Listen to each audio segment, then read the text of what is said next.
لوگ اگر احترام نہیں دیں تو پھر کیا وہ آپ ناکام ہو گئے؟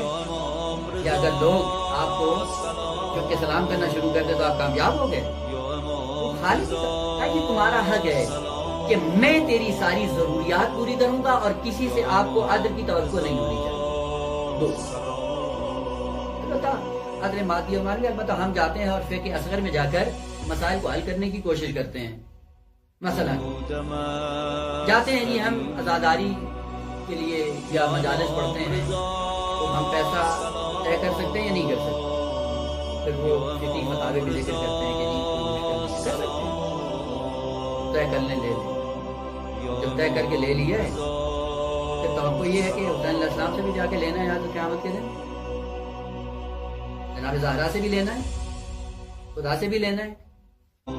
ٹھیک ہے، اتنے فتاوے بیان کر کے کہہ دیتے ہیں جی ہم اگر کریں تو کوئی مشکل نہیں، ٹھیک ہے، کوئی مشکل نہیں ہے، پھر اصل میں کوئی مشکل نہیں ہے، لیکن جو کچھ کیا ہے آپ نے اس کا اجر تو لے لیا ہے۔ آج لینے کے بعد اب کس چیز کی امید ہے آپ کو؟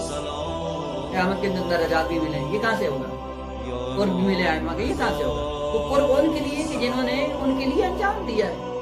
وہ خالق کی کائنات نے کہا یہ دوسرا جو آپ کے ساتھ مختص ہے وہ یہ ہے کہ کسی سے آپ کی امید نہیں ہونی چاہیے، ساری امیدوں کو غیر اللہ سے منقطع کر دو، کاٹ دو، میں تیری ساری ضروریات پوری کروں۔